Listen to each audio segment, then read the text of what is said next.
뉴스 플러스 시작합니다. 이재용 삼성전자 회장이 경영권 승계 사건 2심 재판에서 19개 혐의에 대해 모두 무죄 판결을 받았습니다. 이로써 이재용 회장과 삼성은 지난 2016년 국정농단 사태 이후 10년째 시달려온 사법 리스크에서 벗어나게 됐습니다. 이 굴레를 벗어던진 이재용 회장은 이제 경영 전면에 등판해 삼성의 위기 극복에 주력할 것으로 보입니다. 먼저 현장에 나가 있는 취재 기자 연결합니다. 홍원표 기자, 삼성 측 분위기는 어떻습니까? 네, 이재용 삼성전자 회장이 부당합병 재판 2심에서도 무죄를 선고받았습니다. 재판부는 자본시장법상 부정거래행위, 시세조정, 업무상 배임 등으로 기소된 이 회장에게 대해 무죄를 선고했습니다. 이번 사건의 가장 큰 쟁점이었던 삼성바이오로직스의 허위공시, 부정회계 의혹에 대해서는 재판부가 거짓회계라고 보기 어렵다고 판단했습니다. 삼성물산과 제일모직의 합병 보고서가 이 회장의 경영권 승계를 위해 조작됐다는 검찰의 주장도 받아들이지 않았습니다. 재판이 끝난 뒤 이재용 회장은 기자들의 질문에 별다른 답변을 하지 않았습니다. 다만 이재용 회장 변호인단은 현명한 판단을 내려주신 재판부께 진심으로 감사드린다고 입장을 내놨습니다. 이어 수사와 재판에서 정말 긴 시간이 지났다며 이번 판결을 계기로 이제는 본연의 업무에 전념할 수 있게 되기를 희망한다고 밝혔습니다. 이번 2심 결과로 삼성그룹 내부도 안도하는 분위기입니다. 10년간 이어져온 사법 리스크가 해소되면서 경영 족쇄를 풀어냈다는 이유에서입니다. 이재용 회장이 경영 전면에 나서 신사업 발굴이나 인수합병 등이 진행될 것으로 전망됩니다. 지금까지 삼성전자 서초사옥에서 전해드렸습니다. 산업부 장슬기 기자 나왔습니다. 장 기자, 사실 참 길고 길었던 이재용 회장의 이 사법 리스크인데 벌써 횟수로 10년째입니다. 먼저 그동안의 과정을 한번 짚어보죠.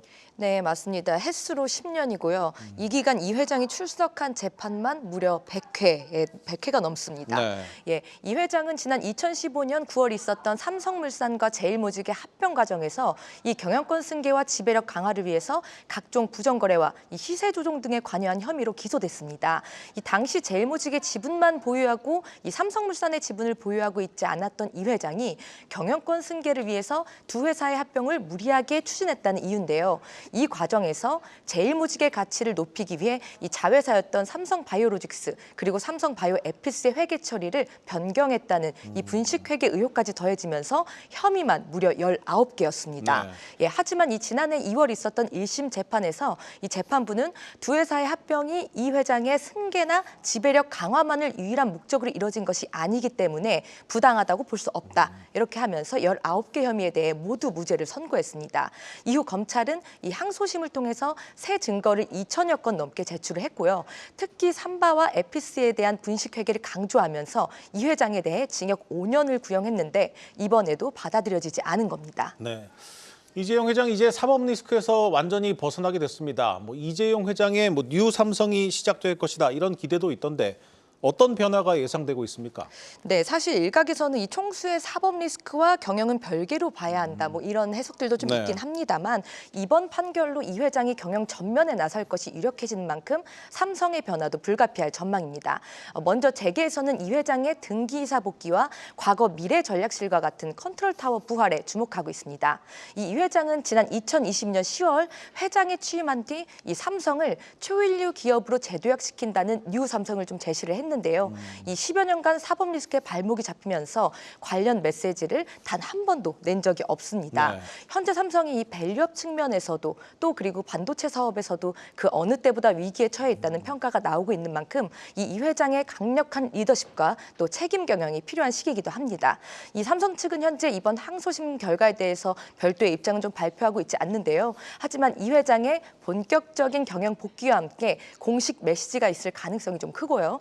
새 컨트롤 타워를 중심으로 이 회장이 이 위기 속 조타수 역할을 맡을 것으로 좀 보고 있습니다.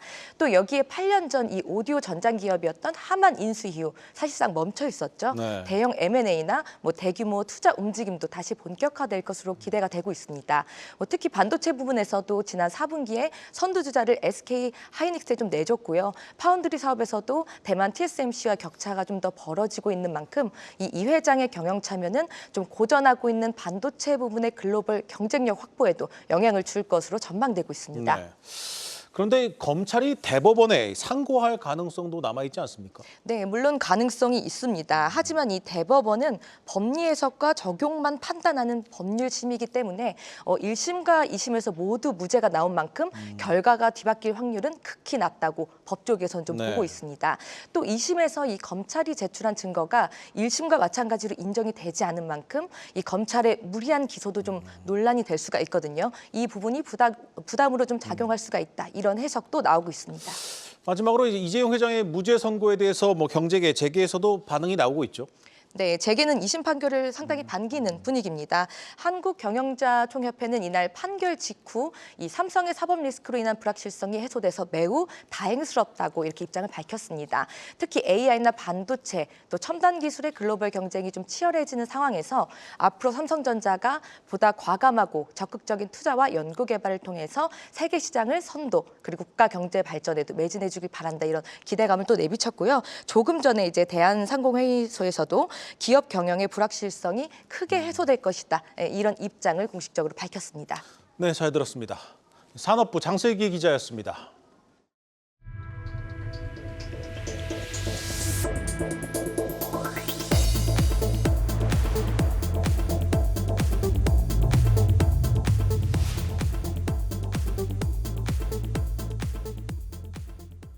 이재명 민주당 대표가 오늘 국회에서 열린 반도체 특별법 토론회에서 이 쟁점 사안이었던 이 주 52시간 근무 예외 조항을 사실상 허용하겠다는 입장을 밝혔습니다.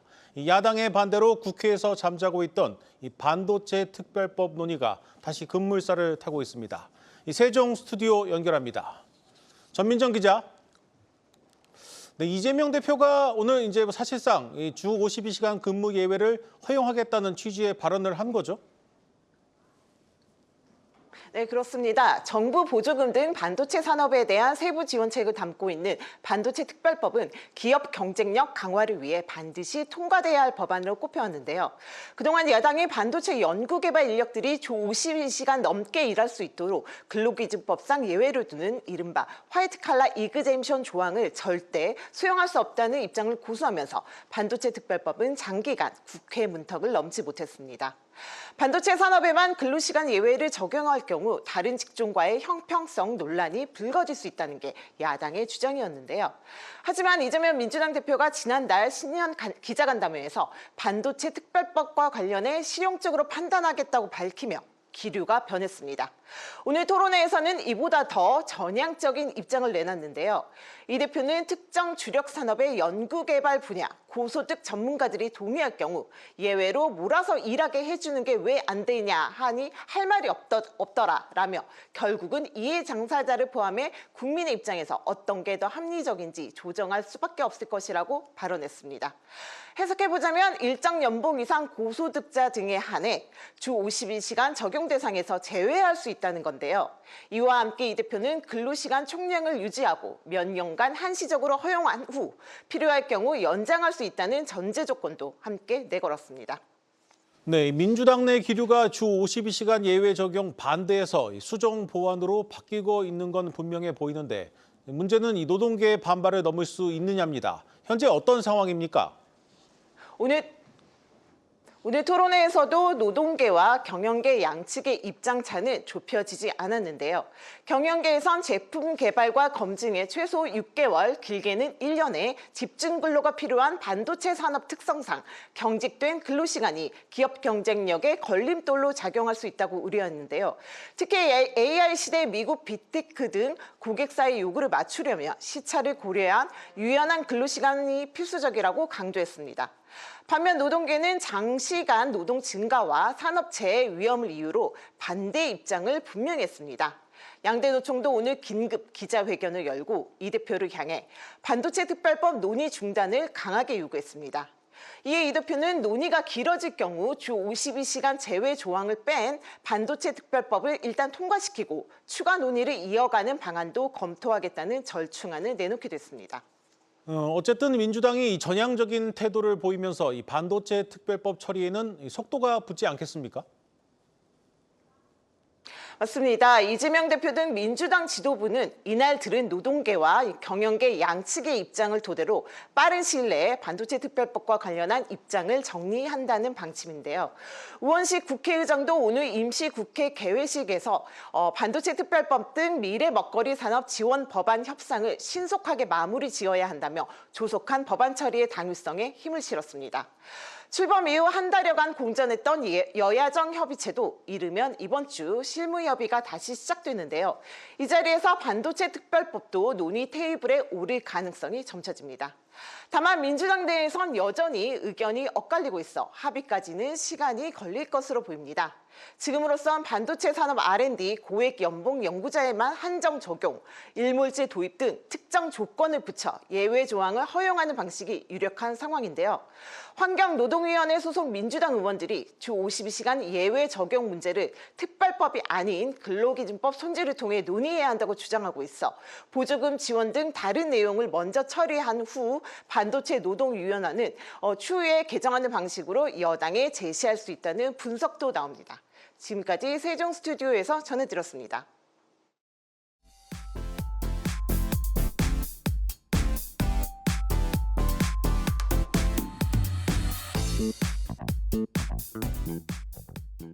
오늘 증시 이슈 짚어보는 박혜린의 마켓 톡톡 시간입니다. 트럼프발 관세 정책 현실화와 딥시크 여진으로 오늘 우리 증시 맥을 못 추는 하루였습니다. 양시장 모두 약 3% 가까이 하락을 했고요. 원달러 환율은 20여일 만에 다시 장중 1,470원을 돌파하기도 했습니다. 멕시코와 캐나다, 중국을 향한 관세 폭탄. 한국은 아직 대상국에 포함되지 않았는데 왜 증시가 이렇게 곤두박질 치냐고요. 우리 산업도 직간접적인 피해가 불가피하기 때문입니다. 당장 멕시코와 캐나다에 진출해 있는 삼성전자와 LG전자, LG에너지솔루션, 기아 등의 직접적인 타격이 예상되고 있습니다. 특히 증권가에선 기아가 이번 추가 관세 여파로 약 1조 원 수준의 영업이익 하락을 겪을 것이라고 예상하고 있습니다. 2023년 기준 기아 멕시코 공장의 미국 수출 대수는 15만 대로 미국 판매의 19% 비중을 차지하기 때문에 올해 영업이익 추정치의 7.8% 수준인 약 1조 원가량의 영업이익 타격이 추정된다는 겁니다. 더불어 트럼프 대통령이 반도체와 철강, 알루미늄, 의약품 등의 품목과 유럽연합에도 곧 관세를 부과하겠다고 밝혔죠. 한국의 주력 수출 상품인 반도체가 타깃이 되고 각국의 보복 관세 조치까지 예상되는 만큼 글로벌 공급망 재편 시 산업 전방위적으로 피해가 불가피하다는 전망이 확산되고 있습니다. 참고로 지난 2018년 트럼프 1기의 관세 폭탄 시기에 1월 2,600선을 육박했던 코스피는 10달 만에 2,000선을 내어주고야 말았었습니다. 변동성이 커지는 현 시기에 시장을 이겨낼 수 있는 방안은 없을까요? 증권가에선 단기적으로는 조선과 기계 등 경기 민감주와 에너지와 디스플레이가 유리하다고 조언하고 있고요. 또 환율과 금리 변화에 따라 바이오, 내수 소비재, 보험 등의 업종이 주목받을 것이란 전망이 나옵니다. 딥시크 쇼크의 여진 또한 계속되고 있어 반도체 업종을 향한 고민 더욱더 깊어지고 있죠.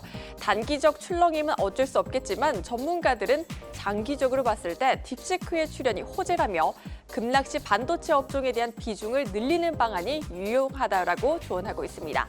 여전히 AI 고성능 칩에 대한 수요가 유지되는 한편 저비용 고효율 모델로 AI 시장의 폭발적인 성장 또한 기대된다는 설명입니다. 아울러 AI 시장이 성장하면서 결국엔 고부가 제품인 최첨단 HBM에 대한 수요도 확장될 수 없다는 분석까지도 나오고 있습니다. 참고로 SK하이닉스 올 하반기 HBM4 12단 공급 준비를 마치고 이후 16단 제품은 내년 하반기 공급을 예상 시점으로 잡고 있고요. 삼성전자는 HBM3 12단을 올 3분기 엔비디아에 납품하기 위해 총력을 다하고 있는 것으로 전해집니다. 지금까지 마켓 톡톡이었습니다.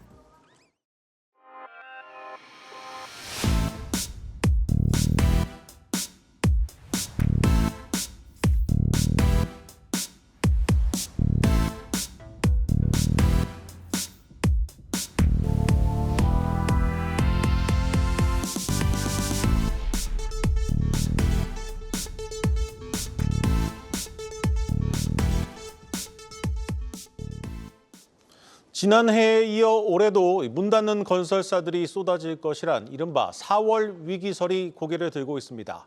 이 최악의 부동산 경기 침체 속에 이 정치적 불확실성까지 맞물리면서 이 건설업계의 유동성 위기가 본격화할 것이란 우려가 제기되고 있는 겁니다.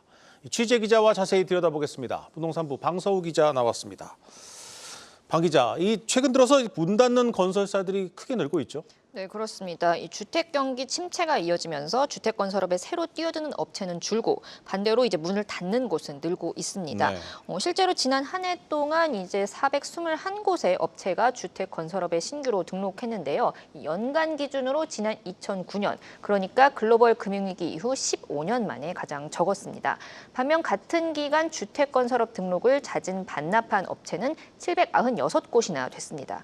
이 주택뿐 아니라 전반적인 건설 경기가 위축되면서 상대적으로 규모가 큰 종합건설업체들도 어렵긴 마찬가지였습니다. 지난해 종합건설업체의 폐업 신고는 총 641건으로 조사가 시작된 2005년 이후 최대치를 기록했습니다. 부도가 난 업체도 점점 늘고 있는데요. 지난해 총 12곳의 종합건설업체를 포함한 29곳이 법정 관리에 들어갔습니다. 역시 5년 만에 가장 많은 규모입니다. 이 가운데 시공능력 평가 100위권 내외의 업체들도 포함돼 있어 시장에 더욱 충격을 줬습니다.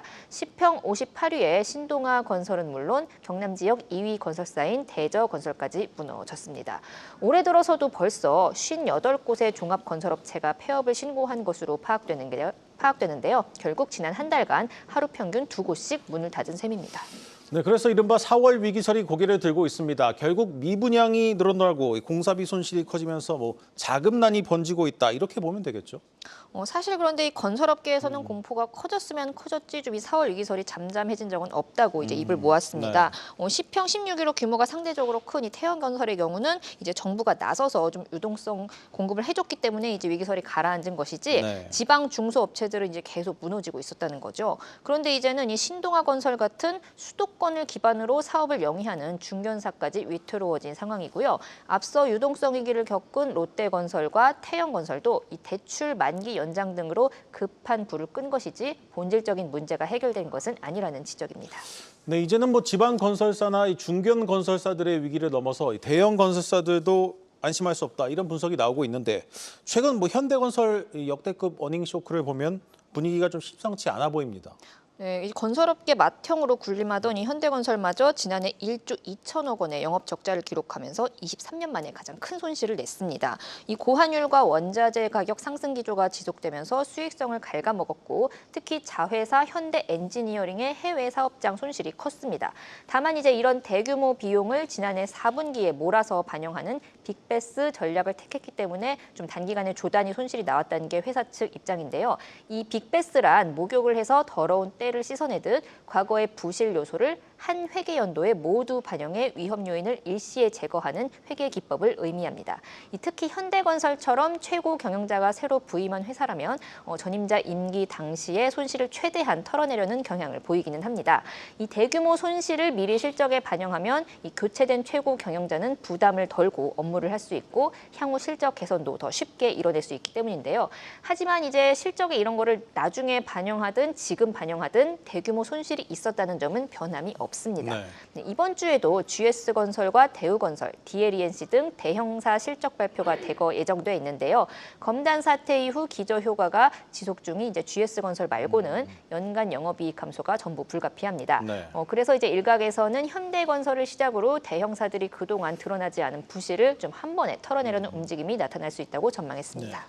이 마지막으로 지금 원달러 환율이 1,400원대 중반에 머물고 있는데 이렇게 환율이 오르면 원자재 가격도 오르는 것 아니겠습니까? 이렇게 되면 건설사들의 수익성에도 문제가 생기지 않겠습니까? 네, 이제 말씀하신 것처럼 고환율 기조가 지속되면 이제 당장 원자재 수입 가격이 오를 수밖에 없습니다. 이 환율이 10% 정도 상승하면 이제 0.34%의 비용 상승 압력이 작용한다고 하는데요. 구체적으로는 이 원달러 환율이 1,450원대만 유지하고 있어도 건설 부문 생산 비용은 2.5% 증가하고 1,500원까지 오르면 3% 이상 뛴다고 합니다. 이렇게 되면 가뜩이나 급등한 공사비가 또 오를 것이고 이는 고스란히 분양가 상승으로 이어집니다. 네. 분양가는 올랐지만 원가 부담도 같이 높아진 것이기 때문에 건설사 입장에서는 남는 게 없고 최악의 경우 팔리지 않아서 미분양으로 남게 됩니다. 이미 전국 미분양 아파트가 지금 위험 수위인 6만 가구를 웃돌고 있습니다. 특히 건설사 유동성에 악영향을 미치는 준공업 미분양은 4년여 만에 최대치를 기록하고 있고요. 따라서 결국 건설업계에 닥친 보릿고개는 이 업체 규모를 막론하고 당분간 지속될 것이라는 우려입니다. 네, 잘 들었습니다. 부동산부 방서우 기자였습니다.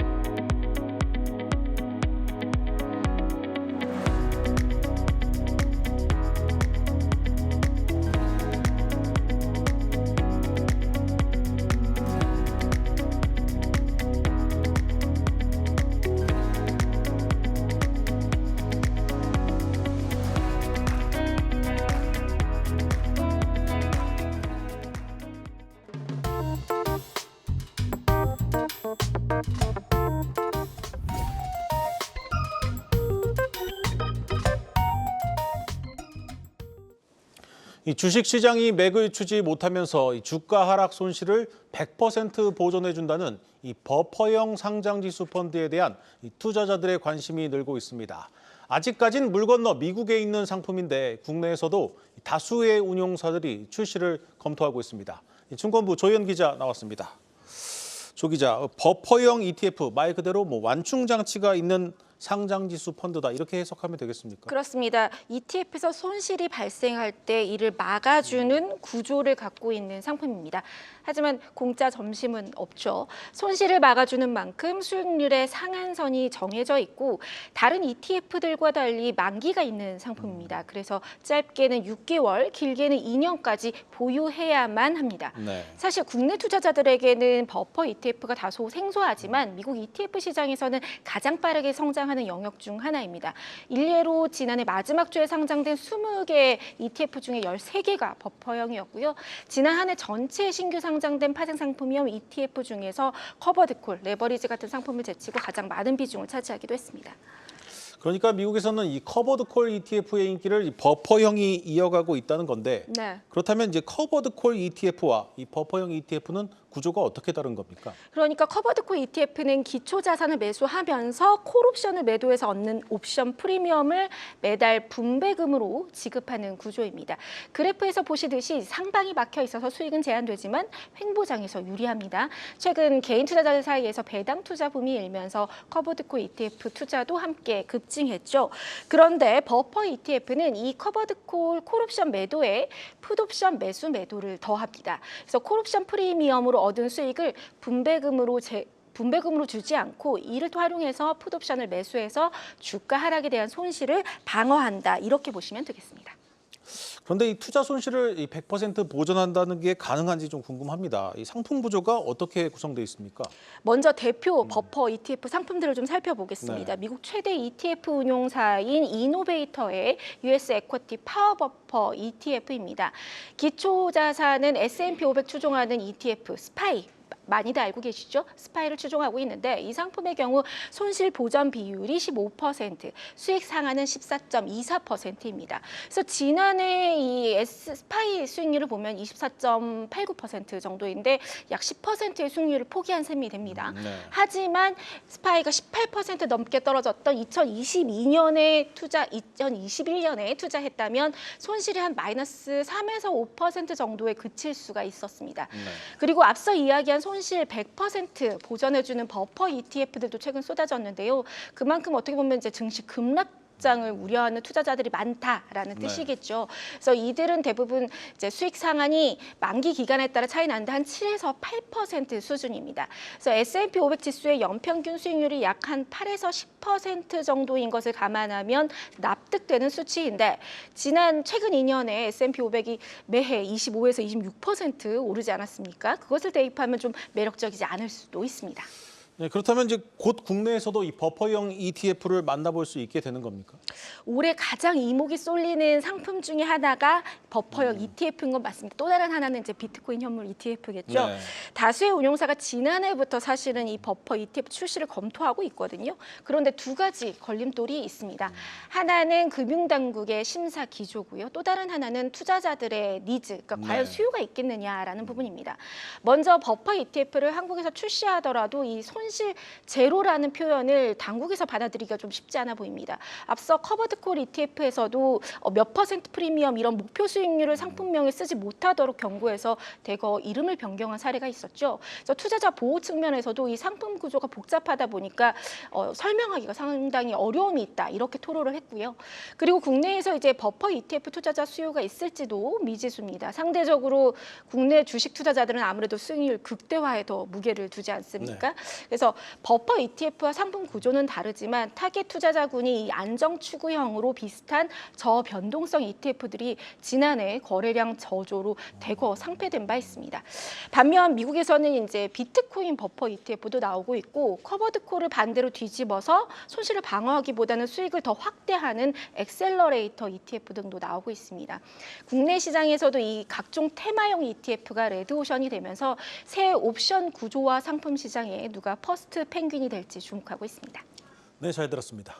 증권부 조현 기자였습니다.